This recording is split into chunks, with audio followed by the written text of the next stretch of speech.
Oke, kembali lagi di video kali ini saya akan membahas mengenai enkripsi ataupun hashing. Nah, enkripsi dan hash ini ada perbedaan. Kemudian nanti saya akan contohkan di sini dalam penerapannya kenapa kita harus pakai lebih milih menggunakan hash ketimbang menggunakan enkripsi, khususnya pada saat kita melakukan autentikasi, mana kita membuat fitur login pada web kita. Nah, kali ini di sini saya menggunakan PHP ya. Kemudian untuk frameworknya sendiri saya gunakan CodeIgniter versi 3.1.11. Untuk template-nya sendiri ini sudah teman-teman bisa lihat, bisa nanti pakai admin LTE. Nah, pertama untuk hashing ini sendiri salah satu teknik enkripsi di mana nilai yang sebenarnya akan disembunyikan ke dalam bentuk acak suatu karakter. Nah, karakternya ini bisa huruf, bisa angka, bahkan bisa dengan karakter-karakter lainnya. Nah, bedanya dengan enkripsi itu apa? Nah, kalau enkripsi itu sama-sama juga menyembunyikan informasi aslinya dalam bentuk karakter acak namun yang berbeda di sini adalah kalau enkripsi itu ada yang namanya proses de-enkripsi, yang artinya nilai yang sudah dienkripsi itu bisa dikembalikan lagi dengan syarat punya public key-nya atau private key-nya yang sudah disetting. Nah, kalau hashing ini sendiri nilai yang sudah dirubah atau sudah dienkrip ini tidak bisa dikembalikan. Jadi ya nilainya tetap akan dalam bentuk karakter acak. Nah, untuk hashing sendiri ini ada beberapa metode, ada MD5 dan password hash yang mungkin teman-teman bisa biasa temukan. Nah, dari kedua tadi MD5 dan password hash, kenapa password hash ini lebih disarankan?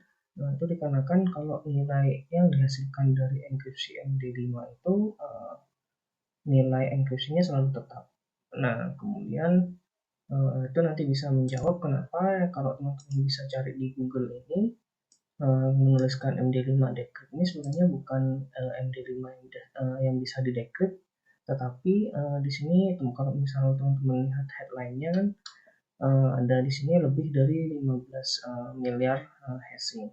Artinya karena nilai yang dihasilkan MD5 ini tetap, jadi kita bisa menyimpan hasil-hasil encrypt yang dihasilkan dari MD5 ini ke dalam suatu database yang dibuat. Nah, jadi ketika kita ingin mencari nilainya, nah teman-teman tinggal masukkan karakternya. Kalau sudah ada yang cocok, pasti akan ketemu hasilnya. Tapi kalau misal belum ada di database-nya, maka nilai MD5 yang sudah di-encrypt tadi itu dia akan ditemukan. Nah, berbeda dengan password hash. Nah, kalau password hash ini sendiri setiap dibuat, meskipun nilai teks aslinya itu sama, hasil enkripsinya itu selalu berbeda. Nah, supaya nggak bingung, kita langsung contohin aja. Misal di sini saya buat file baru tes bernama tes PHP. Nah, kemudian di sini teman-teman biasa ketika tes PHP, kemudian pertama kita coba melihat perbedaan hasil enkripsi dari MD5 maupun password hash ini sendiri. Nah, pertama teman-teman bikin variabel teksnya yang dimana misal kita teksnya 1, 2, 3, 4, 5. Oke, kemudian kita buat enkripsinya, kita bisa ketikkan variabel, kemudian kita tuliskan md5 $text. Oke, ini udah selesai. Kemudian untuk melihat hasilnya kita ketikkan echo cheaper.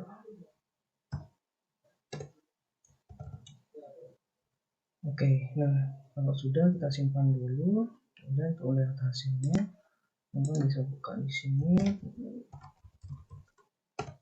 Nah, nama filenya apa?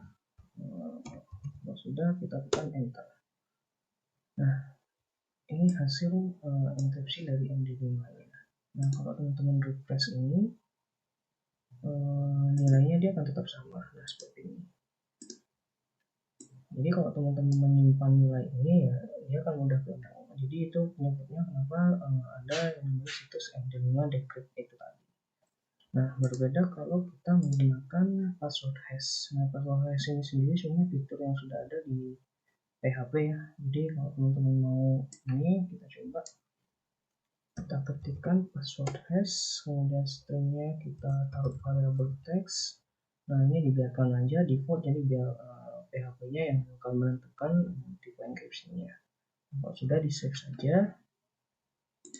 Terakhir kita coba tes di sini. Nah, hasilnya seperti ini. Nah, nilai enkripsinya akan selalu berubah meskipun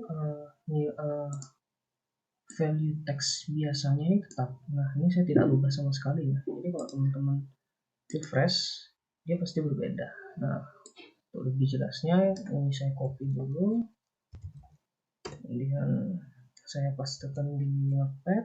Nah, kemudian coba teman-teman refresh kembali. Nah, ini hasilnya sebenarnya sudah berbeda.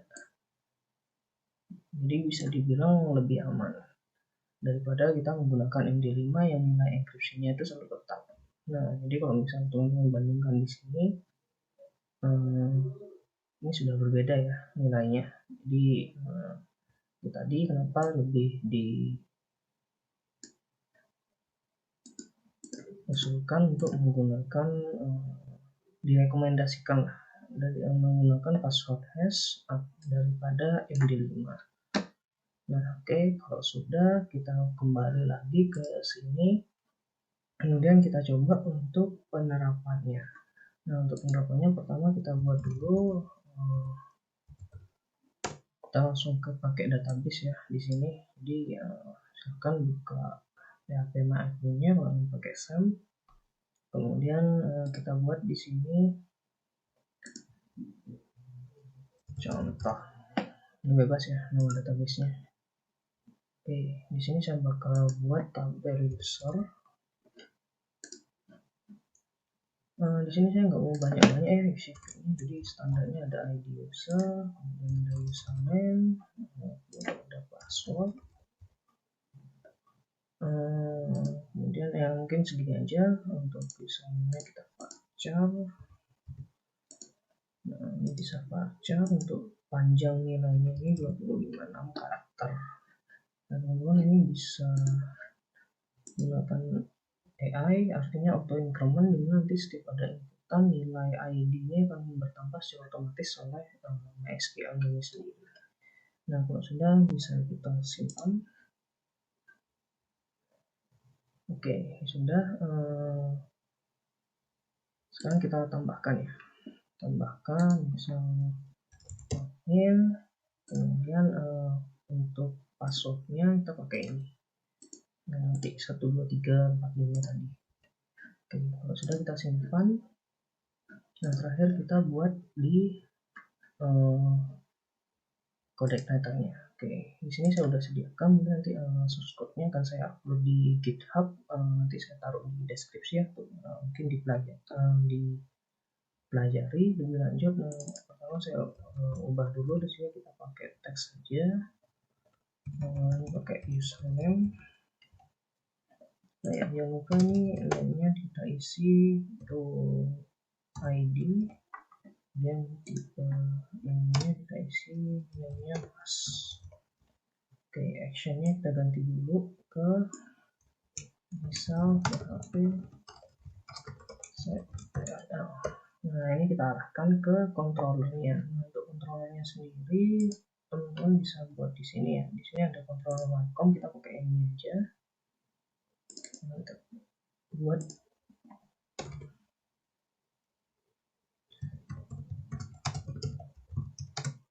login.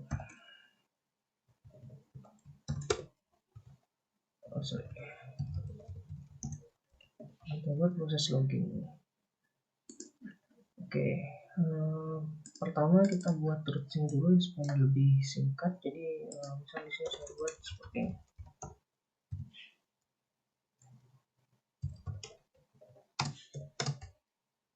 Oke, ini kita arahkan ke nama kontrolnya tadi welcome, kemudian Di sini nama functionnya adalah proses login. Nah, jadi setiap kita menginputkan URL login di sini, dia akan secara otomatis mengarahkan kita ke controller welcome dan function proses login.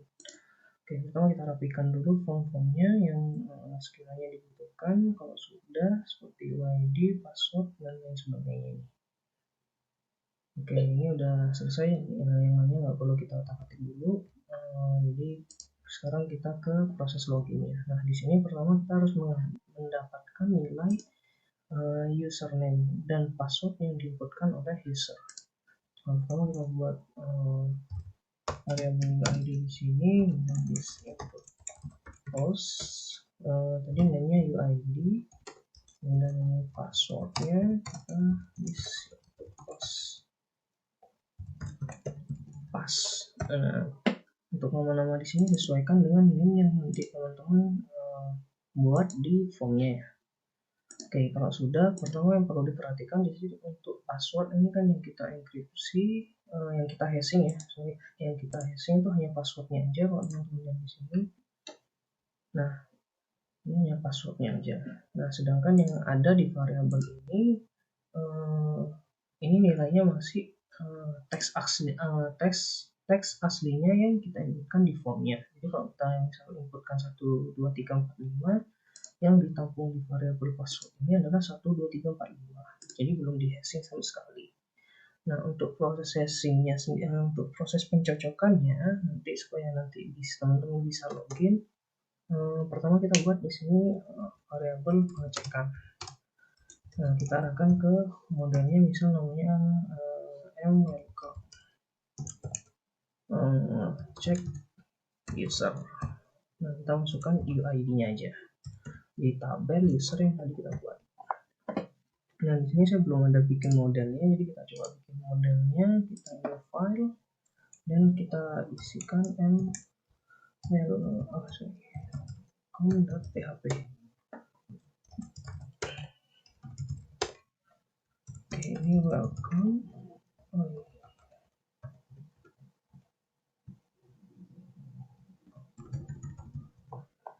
Nah, pertama supaya ada kurang. Nah, supaya nanti welcome ini kita harus load dulu ya. Di sini misal load this model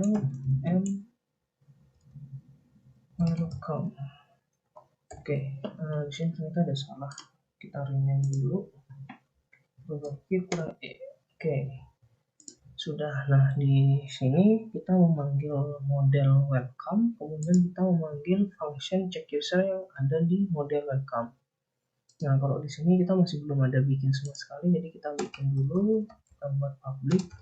Nah, kenapa kita buat public? Supaya nanti function ini bisa diakses oleh si welcome ini. Kalau teman-teman bikin private, dia nggak bisa diakses sama welcome. Yang bisa akses nanti hanya yang model welcome ini. Nanti mungkin untuk lebih jelasnya teman-teman bisa pelajari teori OOP ya. Oke, kemudian kita buat check user. Nah, di sini kita ada dua parameter UID-nya dan parameter user. Nah, parameter user ini di sini menggambarkan atau memanggil tabel usernya ini. Nah, jadi di sini kita misal berarti kita panggil UID-nya, kemudian koma $tabel. Misalkan posisinya sama ya. Kalau misal teman-teman manggil tabelnya di awal, berarti ya naruh UID-nya ini bisa di tabel. Oh ya, untuk variabel di sini ini bisa diganti-ganti sebenarnya. Jadi kalau misal teman-teman di sini pakai variabel UID, terus kemudian di sini diganti user, terus bisa. Yang penting tidak tertukar antara value field-nya dengan nama tabelnya. Oke, kemudian kalau sudah kita lakukan query builder-nya itu DB-aware. Nah, yang dicocokkan pertama adalah username-nya. Nah, teman-teman kan di sini username-nya ada admin. Ada field username. Jadi kita ketikkan nama field-nya yaitu username, kemudian value-nya kita beri koma, kita masukkan $user. Oke, kalau sudah kita return untuk mengembalikan kembali nilainya ke controller welcome. Kemudian di sini kita list db get Nah, get di sini mengambil data from dari tabel usernya. Nah, di sini kita pakai row array untuk mengambil data dalam satu baris. Nah, kita butuh satu baris saja untuk pengambilan datanya. Oke, kalau sudah, kita buat kondisi di proses loginnya. Nah, kondisinya itu kita bisa pakai if $check. Artinya kalau dia ada, maka kita bisa lanjut ke proses selanjutnya. Tapi kalau misalnya nggak ada, nah kita keluarkan notif kalau user tidak terdaftar. Oke, kita sampai sini dulu. Kemudian kembali lagi ke kondisi if-nya. Kalau terpenuhi, maka yang selanjutnya kita lakukan adalah pengecekan password. Oke, di sini kita buat if, kemudian kita password verify.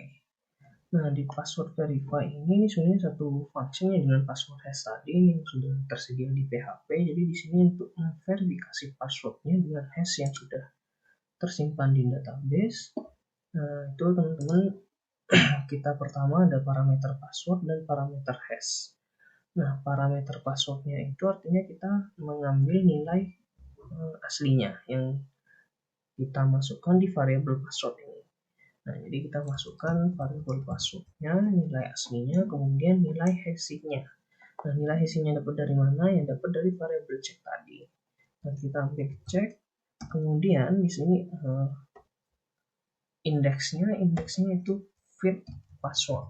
Nah, fit password kita beri kondisi, kemudian ada dua kondisi tadi sama. Kalau semisal verify-nya tidak cocok antara teks ini, password ini dengan nilai hash-nya, maka kita gunakan echo password tidak cocok. Oke. Nah, kita kembali ke if-nya.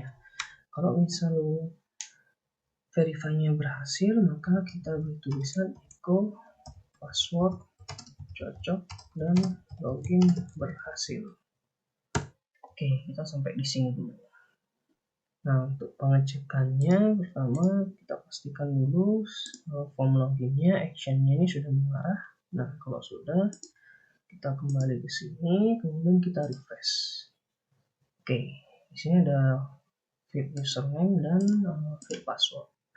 Nah, pertama kita coba memasukkan username-nya yaitu admin.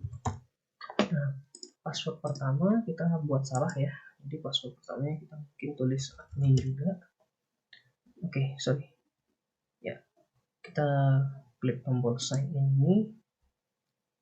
Oke, ternyata saya ada lupa. Ini masih belum URL-nya masih belum saya atur. Jadi pertama kita buat folder htaccess.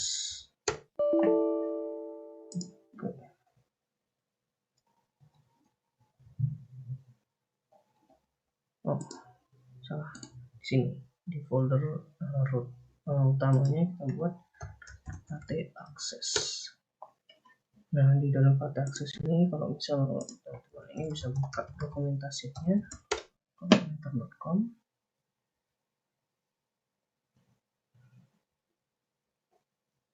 Oke, kita ke dokumentasinya.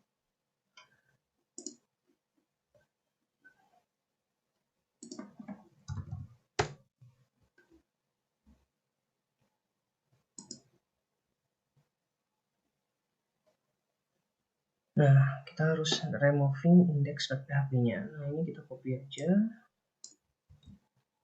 Dan kita pastekan dan save. Oke, kalau sudah kita masuk ke konfigurasinya, kemudian di sini ke bagian index page-nya. Nah, teman-teman tinggal hilangkan index.php-nya. Kalau sudah disimpan, oke, kita back lagi, kita refresh. Oke, kita masukkan admin, kemudian kita tulis admin juga untuk passwordnya, kita sign in. Oke, ini kita masih salah.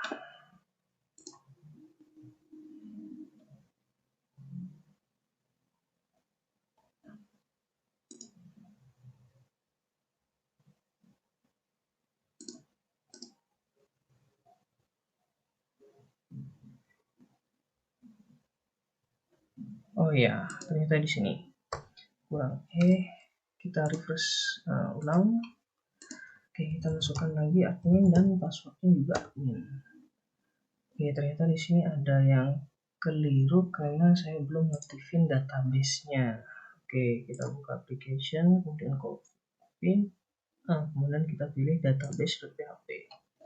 Nah, kita set dulu di sini username-nya. Kalau di set itu bawaannya root dan passwordnya kosong, kemudian database-nya adalah nama database yang digunakan. Nah, di sini kita pakai contoh. Ini namanya contoh. Oke, segitu aja, kita save, bisa kita close. Kemudian di auto load-nya kita aktifkan libraries database. Oke. Nah, kalau sudah, kita kembali lagi, kita refresh, kita masukkan lagi admin. Nah, password tidak cocok. Nah, di sini dia langsung masuk ke kondisi di sini. Artinya di pengecekan pertama dia lolos karena admin itu ada, tapi di pengecekan kedua saat ngecek password dia nggak sesuai. Nah, kita refresh, kemudian kita coba masukkan passwordnya Bagas misal, kemudian passwordnya admin. Nah, di sini user tidak terdaftar, artinya di pengecekan pertama dia sudah tidak lolos. Oke, kemudian kita refresh lagi, kita masukkan yang benar yaitu admin. Kemudian tadi passwordnya kita sesuai sama yang kita buat di tes tadi, yaitu 12345. Nah, kita ketikkan 12345. Oke, password cocok dan login berhasil. Nah, jadi itu penerapan dari password hash di CodeIgniter. Nah, mungkin nanti untuk selanjutnya ini akan kita buat lagi ya, lebih lengkap, dilengkapi dengan section nantinya. Untuk di video kali ini hanya fokus untuk mengenalkan teknik hashing sendiri dan perbedaan password hash dan MD5 tadi. Oke, jadi sampai di sini dulu dan sampai ketemu lagi di video berikutnya.